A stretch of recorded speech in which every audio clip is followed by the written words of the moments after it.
Nagsalita na si General Torre sa kaniyang biglaang pagtanggal sa pwesto.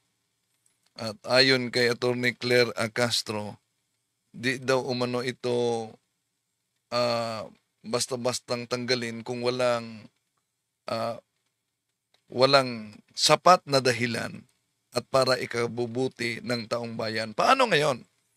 Sa hanay ng PNP, iisa lang ang may 4-star general at yon ang PNP chief.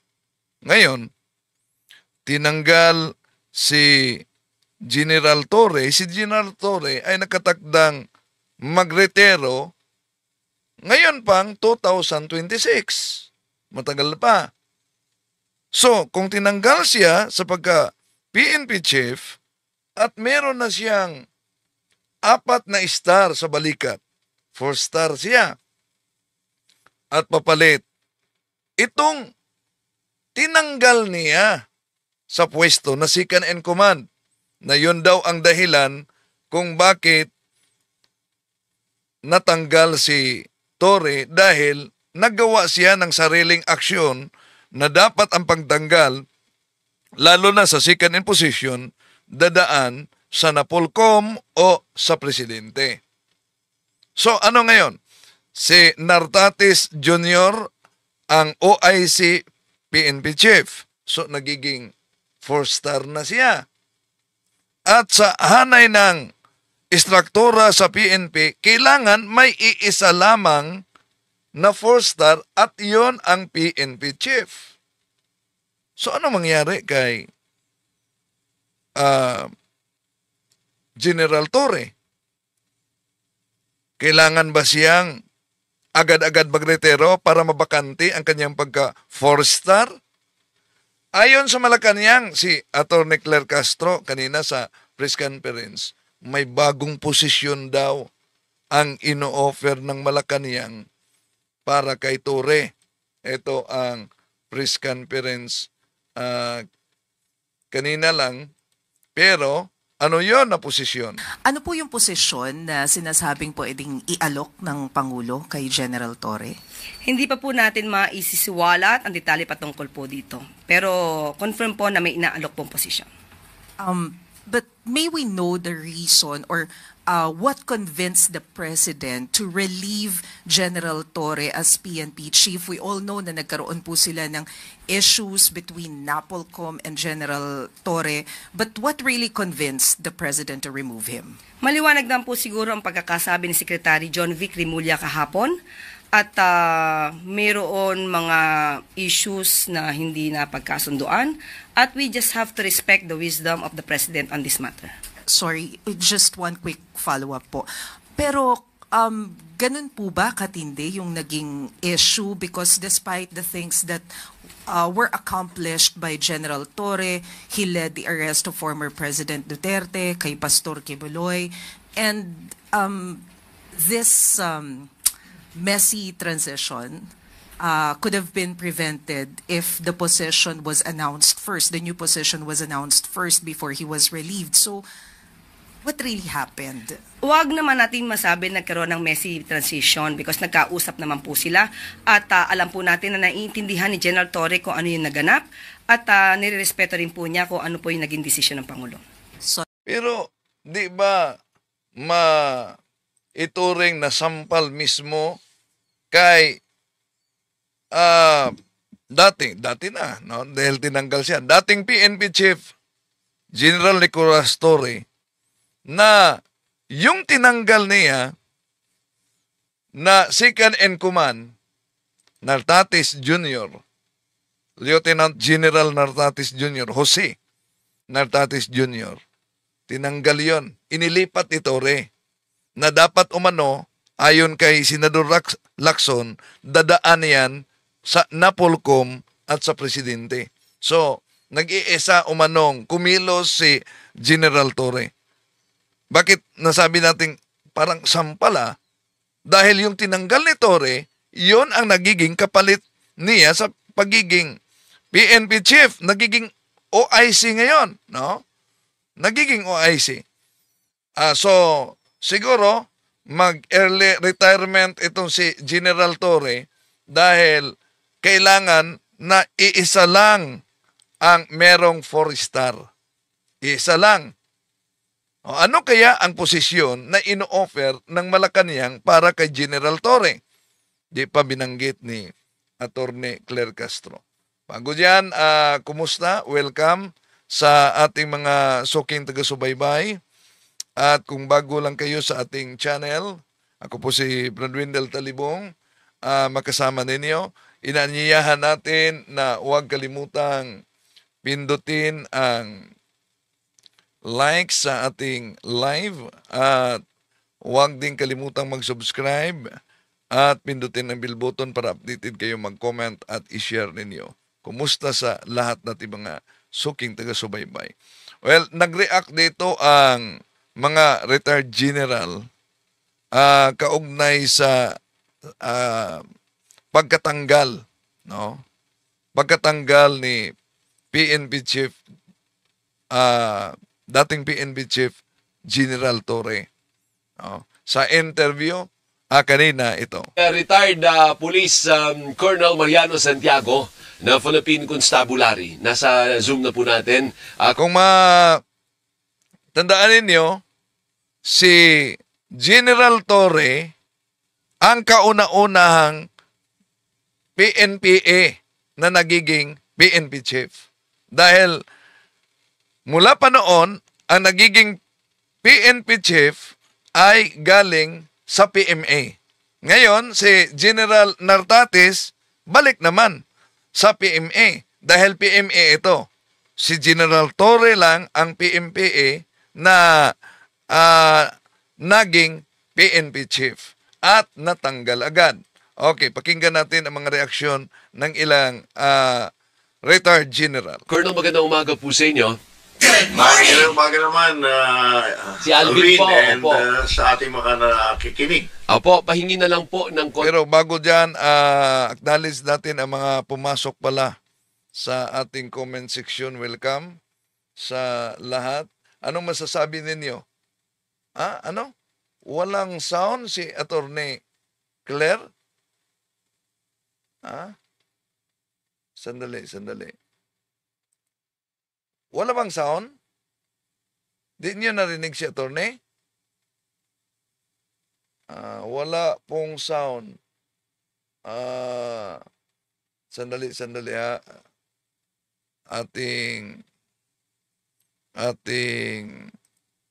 subukang ibalik. Wala daw sound. Subukan nating ibalik kung wala bang sound si Attorney. Okay, subukan muna nating ibalik, ha. Okay. Tingnan natin kung sandali, Magandang umaga po, Yusek. Yusek, tungkol po kay General Torre, ano po yung posisyon na sinasabing pwedeng ialok ng Pangulo kay General Torre?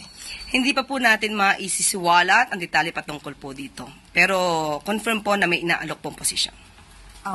But may we know the reason or what convinced the President? Sandali. Sige. Iyon. Kumusta? May sound ba si Attorney Claire Castro o wala?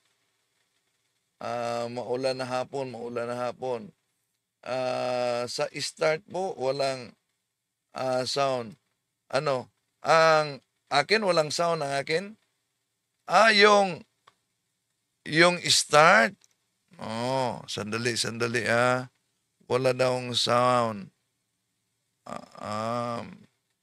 Ito ba? Torre, parte ng sanctions Sandali,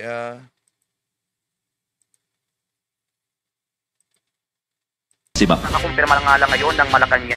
Ito ang walang sound pala. Torre, parte ng sanctions dahil hindi sa pagsunod doon sa NAPOLCOM resolution. Ano po talaga yung pinakanilabag ni General Torre? Bakit po siya nasibak? Nakakumpirma nga lang ngayon ng Malacanang na nirelieve sa pwesto ni Pangulong Ferdinand Marcos Jr. si PNP Chief General Nicolas Torre III.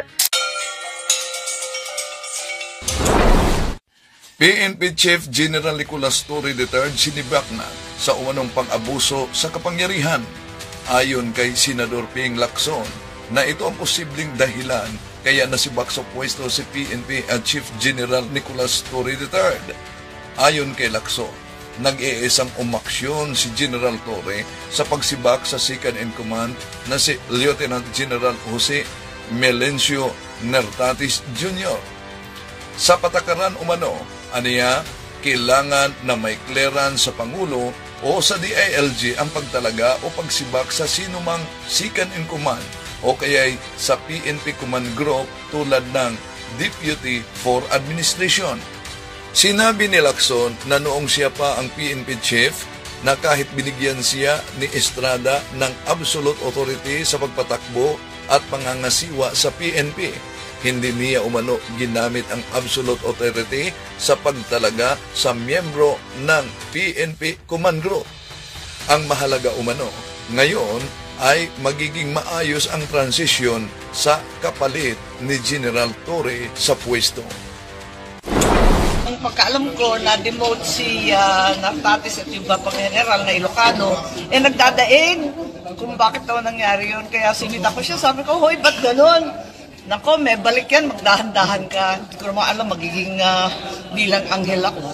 At nagpapaumanhin ako, wala akong alam. Ang alam ko lang, ang balita ko, doon sa mga appointment ng mga RD at iba pa, talagang hindi sila nakipagkonsulta kay Secretary John V. Hindi naman tama yun. Siyempre, may buwas tayong lahat. Buwas niya si John V. At ikalawa, masyadong maingay at maugong na nagmamalaki yung ibang classmate niya na tatakbong presidente o vice-presidente sa 2028. At nakita na nakapaskel yung kanilang mukha at sabi pa nga nung iba, hindi lang pala politiko ang EPAL. Hindi natin kalimutan na bahagi ng banta sa seguridad ang mga nasa hanay na bumabaluktot mismo ng ating layunin. Taos-pusong pasasalamat sa lahat ng ating mga commanders mula sa mga regional and provincial directors, chiefs of police at sa mga directors ng National Support Unit na nagpaabot ng kanilang suporta sa ating pamumuno sa loob ng mahigit 2 buwan na panunungkulan ko bilang chief ng Philippine National Police. Kasama rin dito sa aking pinasasalamatan ang pakikiisa at pagtitiwala ng ating mga kasamahan sa mga informal organizations within the PNP, most especially yung APOLE, the Association of Police Officers Bilateral Entry. I'm very, very thankful at express my deepest gratitude sa mga miyembro ng APOLE sapagkat sila ang isa sa mga pinakauna na nagbigay ng suporta sa atin. Okay, iyon ang pahayag ni General Nicolas Torre at may offer daw umano. So, posible na mag-early retirement itong si General Torre dahil para mabakante ang pagiging 4-star niya. Dahil sa hanay ng PNP, iisa lang ang dapat may 4-star at iyon ang PNP Chief. Pero di pa nilinaw ng Malacanang kung ano ang posibleng posisyon na ino-offer nila para kay General Torre, no? Ano kaya, di ba, bago lang nag-resign din at irrevocable resignation yung sa NBI, si NBI Director Santiago, no? Dahil umano sa mga di na matiis na paninira. Ngayon, sa daming dapat tanggalin, lalo na sa flood control at sa korupsyon, nagulat ang karamihan sa balita na biglang tinanggal sa pwesto si PNP Chief General Nicolas Torre. At posible mag-early retirement ito, pero bago dyan, knowledge muna natin mga pumasok ngayon, no? Sa ating live. Marianida dyan sa Hong Kong, Erlinda Asula, Arnie Aneslag, Marianida, si Delphine Rabago, Salvador Evangelista, si Joseph Macalian, si Nunoy Canon, si Erlinda Isula, si Aliho Disikan, Yakapin, Bro Windel, maayong meron pong sound si Attorney Claire. Yung unang bahagi lang pala. Si Lianes Alyusa. Hi po, Sir Windel. Salamat po kasi sa totoo lang, naligaw din ako ng pananampalataya. Confused po ako. Salamat po. Always watch po sa video mo kahit yung 5 years ago. Yung 5 years, so kasi simula pa lang namin. Sa 5 years, Cebuano, yung ibang mga language namin ni Father Darwin. Pero daming mga nakiusap, pwede ba na magtagalog kayo? Daming di makaunawa o mga Tagalog sa Cebuano. Kaya sinisikapan talaga namin ni Father Darwin kahit nahirapang magkalisod-lisod, no? Si Muslim Islam, Bro Windel, anti-corruption. Si Cesar bagay kay General Torre dahil 4-star general pa rin siya. Yes. Muslim Islam si General Torre lang ang iisang 4-star general ng pulis ngayon. Pero dahil nakatungtong na si Lieutenant General yung second in command niya, Lieutenant General Jose Melancio Nartatis Jr. So, magiging 4-star na si walang comment. Si Nartatis, yeah? Okay. So, magiging 2 na ang 4-star general sa PNP ngayon. So, kahit pa ilagay si Torre sa, baka, demotion na naman kung malagay siya ng deputy, di ba? Siya na ang nagiging PNP chief pagkatapos magiging deputy for operation, ay nagiging demotion yan. At maliban na demotion, nagiging 2 na din ang 4-star sa PNP. Okay. Si Mary Matano sa Macau. Hello, kumusta? Si Gavin Sumagpao, Agnes Madreno diyan sa Kuwait, RJ Diopino sa Villanueva, Misamis Oriental. Welcome. Okay, di na natin pa tatagalin pa mga kapatid, no? So sa interview kanina, ang reaksyon ng mga retired general kaugnay sa biglang pagkatanggal ni General Torre. Retired Police Colonel Mariano Santiago na Philippine Constabulary. Nasa Zoom na po natin. Colonel, magandang umaga po sa inyo. Good morning! Magandang umaga naman, si Alvin po. And sa ating mga nakikinig. Opo, pahingin na lang po ng konting insights, kasi wala po kaming makausap sa Napolcom, Ang gustong malaman ng ating mga kababayan, siguro as a matter of education na rin, kasi sa inyo, alam nyo po ito, abogado rin po kayo, di ba? Paano po yan kung si General Torre, 4-star, si Nartates, ngayon 3-star, di syempre, pupromote po dapat siya na 4-star. So, 2 na po yung 4-star lalabas. Pwede po bang 2 4-star o hindi rin po pwede yun? Hindi po pwede yun sapagkat sa ating table of organization ay isa lang ang posisyon ng Chief PNP na mayroong 4-star rank. So hanggat hindi binabakante ni General Torre yung kanyang ranggo, hindi siya nag-retire o nag-resign sa serbisyo, hindi maibibigay ang kanyang ranggo sa iba. Yan. So, kahit pa si General Nartatis uupo na OIC, di mabigay ang 4-star sa kanya dahil nag-excess ang 4-star sa mga balikat ni General Torre. Pero pwede, Colonel, na ang PNP chief ay 3-star general tapos merong floating na 4-star general. Mangyayari yan. Yan ang mangyayari. Gano? So pwede pala. Kaya parang awkward po yun na ang PNP chief ay hindi pinakamataas na ranggo sa PNP. Well, nangyari na yan before eh. At hindi ko na lang babanggitin kung sino dahil yung isang chief PNP before, parang hindi niya nagustuhan ang ginawa sa kanya. Oo. Kaya ang ginawa niya ay nag-stay siya doon sa kanyang rango hanggang siya ay magkaroon ng compulsory retirement. Opo. So, ibig sabihin, pwede palang mangyari talaga yon. Pero ako naman, naniniwala naman ako na kaya namang siguro kausapin. Yun nga ang keyword, dapat kinausap na maayos si General Torre. Na sa ganun, hindi, kasi ayaw ko anong dating sa inyo, Colonel.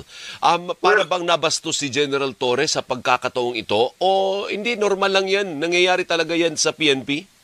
Well, actually, alam mo, kami graduate ng PMA pero malaki ang aming paghanga dito kay General Torre. Si General Torre, siya ang kauna-unahang PNPA na nagiging PNP chief. Karamihan galing sa PMA. At itong papalit niya, kaya nga parang sampal, ano? Bakit parang sampal? Dahil yung second commander si Lieutenant General Nartatis Jr., yun ay inilipat kasi ni Torre. At nag-react, of course, ang Napolcom, hindi dumaan umano sa kanila, kumilos na nag-iisa si General Torre, yun ang dahilan, ayon kay Senador Ping Lacson, na posibleng dahilan kung bakit tinanggal sa pwesto si General Torre. Ang problema, yung inilipat ni General Torre ngayon, na 3-star yan, naging OIC sa PNP chief. Yeah? Okay, tuloy natin. Meron lamang isang problema ang nangyari dito kasi especially sa amin na nanggaling sa military at ako'y galing din sa Philippine Constabulary na noon ay parte ng Armed Forces. Opo.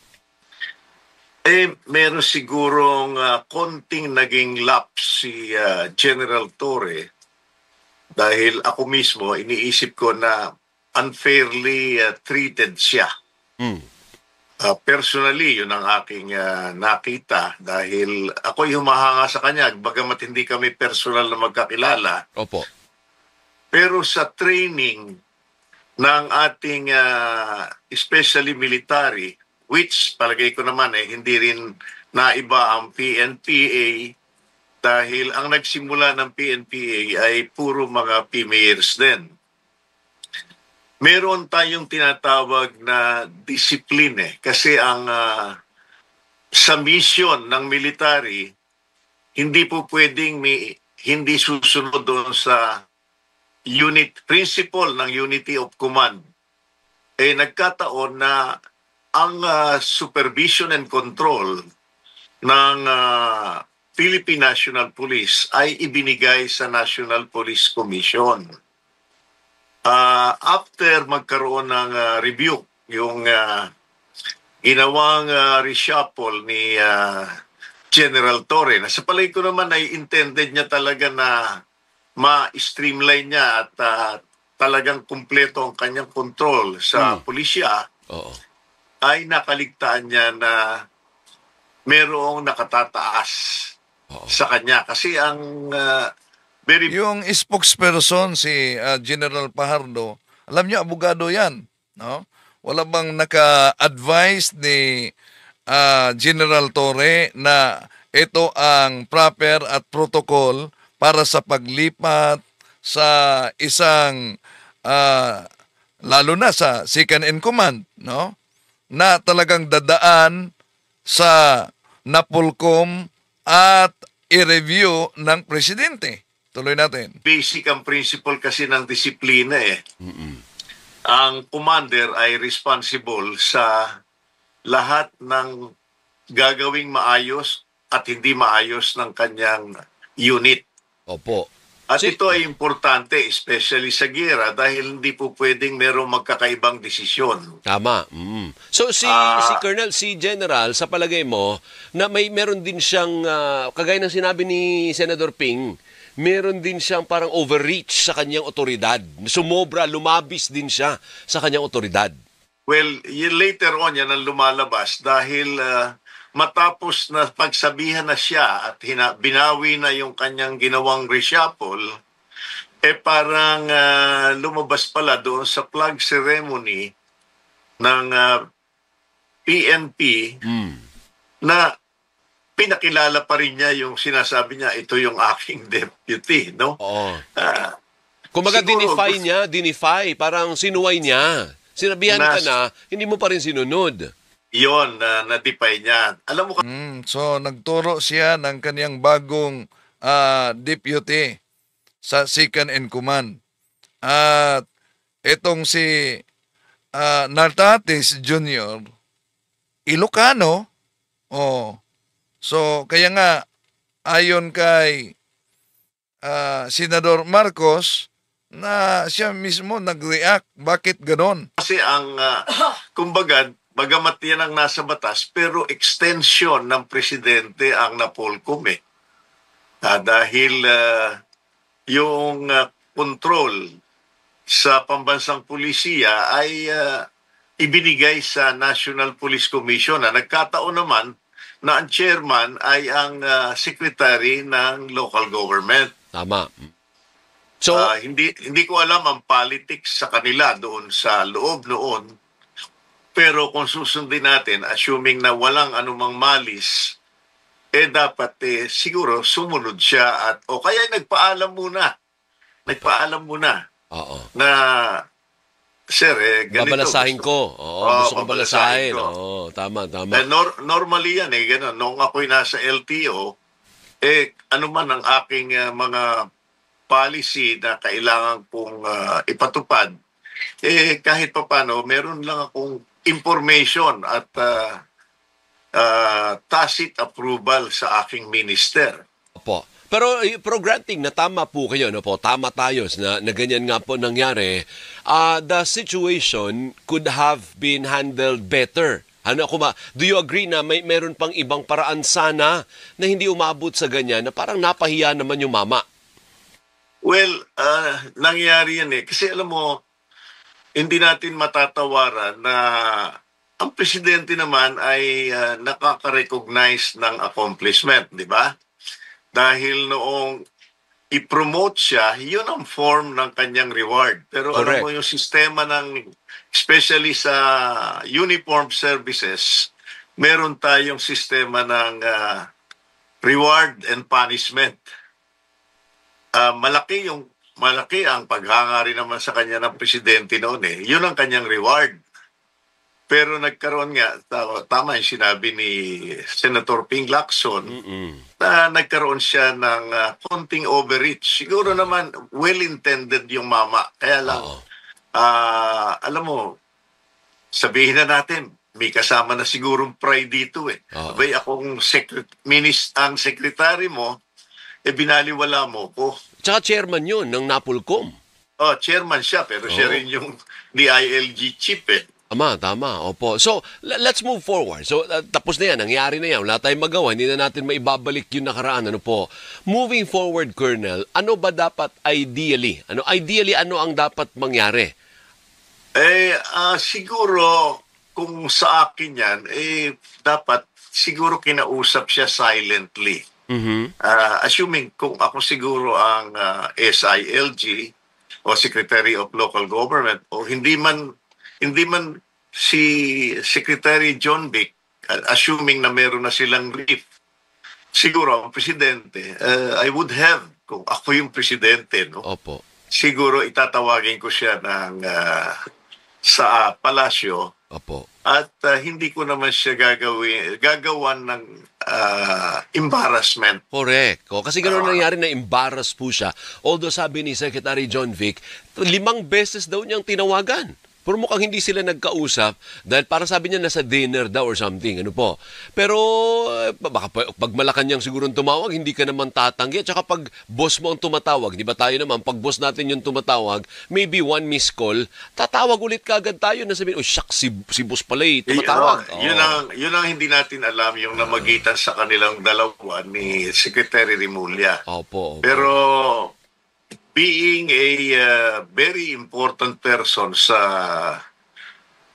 sabihin na natin sa gobyerno ng ating Pangulo at malaki rin naman ang ginawa nito para sa kanya, siguro kung akong presidente ay patatawag ko silang dalawa, maaring i-patch up ko muna sila bago silently sabihin ko mag-resign ka na at bibigyan kita ng ibang pwesto. Mukhang ganun nga daw po. Mukhang may bago namang pwesto. May bagong pwesto. Kinumpirma yan. Kung ano nga na pwesto, di pa sinabi. Ito reaksyon ni Attorney Claire sa press conference na ginanap ni Remulla. Hindi ito gagawin ng Pangulo kung hindi ito para sa ikabubuti ng lahat. Yun lang yun. Kasi hindi naman basta-basta nagtatanggal ang Pangulo kung wala siyang dahilan at kung wala siyang magandang balak pa para sa tao na yon, di ba?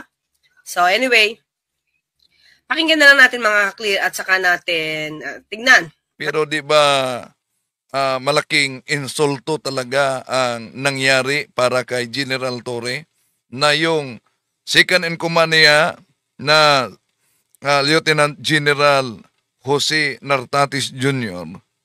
ay inilipat niya. No? So, yun ang deputy niya. Inilipat. Na di dumaan sa Napolcom at sa presidente. Yun ang sinabi ni ni Senador Lacson. Ngayon, yun daw ang dahilan. Ilang bisis na tinawagan ng Napolcom pero di na kausap si meron bang mga hindi pagkakasundo sa loob ng PNP kahit sa PNP deputy sa second command niya dahil merong bagong deputy na pinakilala si General Torre sa flag ceremony nila. No, kahit ba pinawalang bisa ng Napolcom yung paglipat sa second in command. No? Pero ngayon na biglang tinanggal siya, yung inilipat ni General Torre ang nagiging OIC sa kanyang pwesto na kung saan inalis siya. Okay, tuloy natin. Pero bukas pa kasi ang aking press con.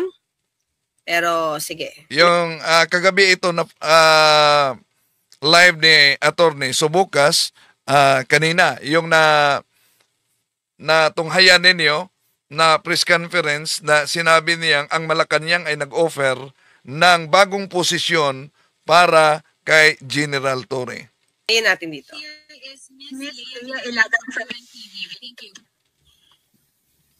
Good morning. Good morning. Sir, can you enlighten us kung ano yung ibig sabihin ng difficult but necessary? The President is very fond of General Torre. In his brief tenure as chief and even before that the CIDG, the President and General Torre have had a wonderful and productive relationship. Bakit? Kasi alam mo, nagtrabaho naman si General Torre. Diba? Makikita naman natin na nag-deliver siya ng ano yung dapat niya i-deliver. At siguro nga baka more than sa in-expect, di ba? Yung mga naging result ng kanyang naging trabaho. At yung mga naging trabaho naman niya, naaayon naman sa batas, di ba? At yun ang tinatawag ng pagkakataon. So kaya sabi nga niya, the President is fond of General Torre. So, maganda naman yung pinagsamahan nila. Okay? Yan. Nakakasad, sabi ni Nena, Uringay. So, okay, tuloy.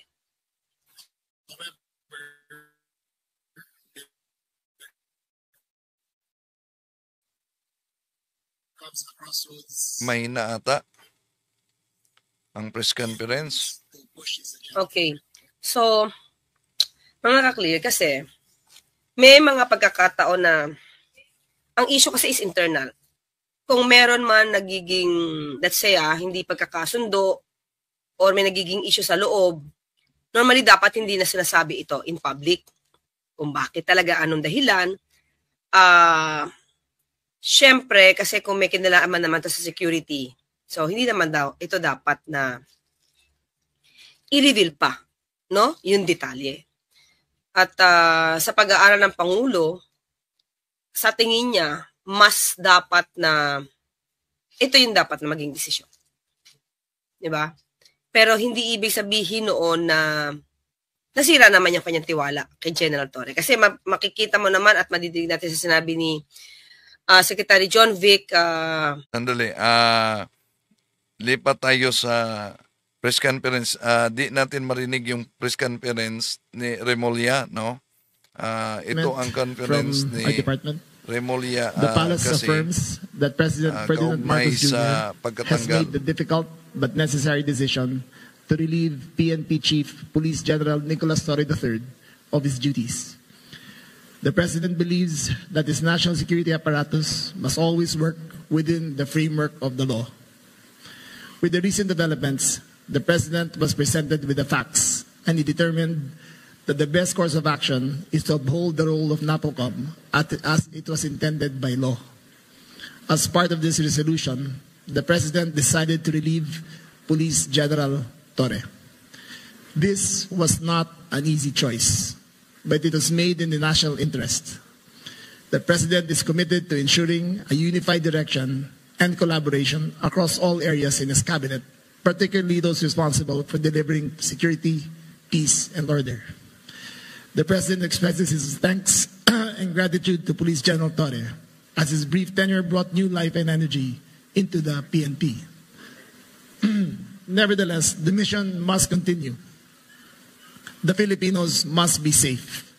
To this end, the President has directed the incoming PNP Chief, General Nartates, together with the Secretary of the Interior Local Government, to present within 1 month a comprehensive citizen security strategy focused on increasing police presence throughout the country and ensuring that every Filipino feels secure in their communities. That's all. Thank you very much. Thank you so much, Secretary. So we will now start with the questions. I remind everyone to only ask 2 questions each so that it can be orderly po. So first, here is Ms. Leia Ilagan from UNTV. Thank you. Good morning. Good morning. Good morning, sirs. Sir, can you enlighten us kung ano yung ibig sabihin ng difficult but necessary? The President is very fond of General Torre. In his brief tenure as chief and even before that as CIDG, the President and General Torre have had a wonderful and productive relationship. However, there comes a crossroads in a President's decision-making that he has to make the tough but necessary decisions to push his agenda forward. Sir, itatanong ko yung tanong din ng marami. Ano yung reason bakit inalis po si General Torre? Precisely because we are a country of laws and not of men, that the institutions must be larger than the people who run it. And in this case, the President saw it necessary that the institution of the PNP and the NAPOLCOM be upheld as according to the spirit of the law as it was created.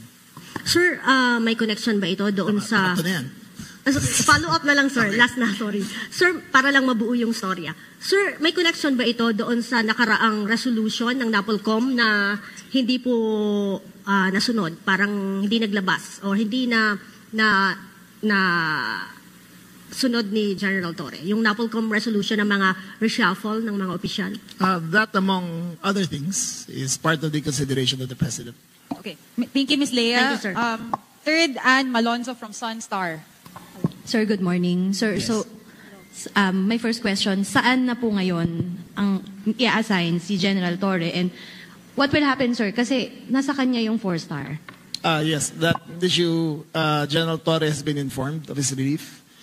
He has the option of retiring or staying, but the question of the 4-star will be with the NAPOLCOM to take up, but that is a collateral issue only to that who will be running the PNP, which will be formally, as of today, General Nartates. Any words, nag-usap na po kayo ni General Torre about this matter, sir? I have tried to get in touch with him. I made 5 phone calls last night. I think he was in a dinner, but he was duly informed, properly informed of the decision of the President. Okay. Ma'am, last. Hindi kayo sinagot, sir? Hindi kayo... So, dito pa lang, parang may diferensya na sila, si Remulla at Torre, no? At tinawagan niya, di sila nagkausap. Sinagot ni General Torre? We have our own forms of communication, and he did acknowledge. Thank you. Mr. Mark Makalalad of DZBB. Ay, Secretary, good morning. Obviously, yung pag-relieve kay Chief PNP, unpopular decision, dahil nagkaroon ng conflict previously sa resolution ng NAPOLCOM and PNP. Hindi pa napatupad yung order. So how do you intend to manage the public's perception na yung leadership ng PNP ngayon is stable sa kabila ng pagpapalit ng leadership is stable? Is stable, and yes. Wala po itong bahid ng politika.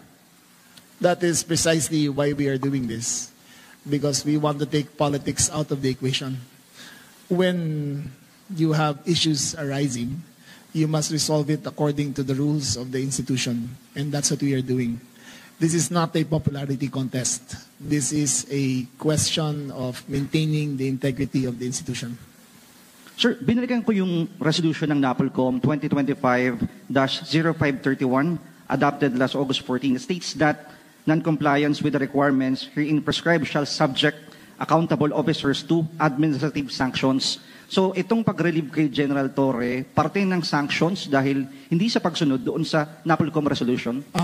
There is no sanction. The NAPOLCOM has not taken any sanctions as a body, nor has it been discussed, nor has it been filed. This is a personal decision of the President, and he has, after careful perusal of the facts, the order came from the office of the President and not the NAPOLCOM. Okay. Go ahead. Just go ahead. Okay. One more. Yung 4-star, kailan po makakukuha ni General Nartates? You will learn about that sooner, as soon as the NAPOLCOM board convenes again next week. Okay. Thank you po. Thank you. Mr. Edniel Paroza from DZRH. Sir, follow-up lang dun sa last question. So yung turnover officially kay General Nartates ay mangyayari ngayon? Yes. Sir, balikan lang namin, sir. So, alam niyo ba sa turnover na ginawa, no? Ito, nosyo si General Torre dito. Ito ang pagtalaga sa OIC. Ayan. Wala din ang presidente. Okay, si Remulla. So wala si General Torre. Dapat si General Torre ang mag-turnover nito. So, meron talagang mga nangyayari sa loob mismo ng PNP. Ang tanong, tatanggapin ba ni General Torre ang bagong posisyon matapos siyang parang sinampal sa pangyayaring ito? Torre, parte ng sanctions dahil hindi sa pagsunod doon sa NAPOLCOM resolution. Ano po talaga yung pinakanilabag ni General Torre? Bakit po siya nasibak? Nakakumpirma nga lang ngayon ng Malacanang na nirelieve sa pwesto ni Pangulong Ferdinand Marcos Jr. si PNP Chief General Nicolas Torre III. PNP Chief General Nicolas Torre III sinibak na sa umanong pang-abuso sa kapangyarihan. Ayon kay Senador Ping Lacson, na ito ang posibleng dahilan kaya nasibak sa pwesto si PNP at Chief General Nicolas Torre III. Ayon kay Lacson, nag-iisang umaksyon si General Torre sa pagsibak sa second in command na si Lieutenant General Jose Melencio Nartates Jr. Sa patakaran umano, aniya, kailangan na may clearance sa Pangulo o sa DILG ang pagtalaga o pagsibak sa sinumang second in command o kaya sa PNP Command Group tulad ng Deputy for Administration. Sinabi ni Lacson na noong siya pa ang PNP Chief na kahit binigyan siya ni Estrada ng absolute authority sa pagpatakbo at pangangasiwa sa PNP, hindi niya umano ginamit ang absolute authority sa pagtalaga sa miyembro ng PNP Command Group. Ang mahalaga umano ngayon ay magiging maayos ang transisyon sa kapalit ni General Torre. Yan. Abangan natin kung ano na posisyon ang ibigay ng Malacanang para kay General Nicolas Torre III.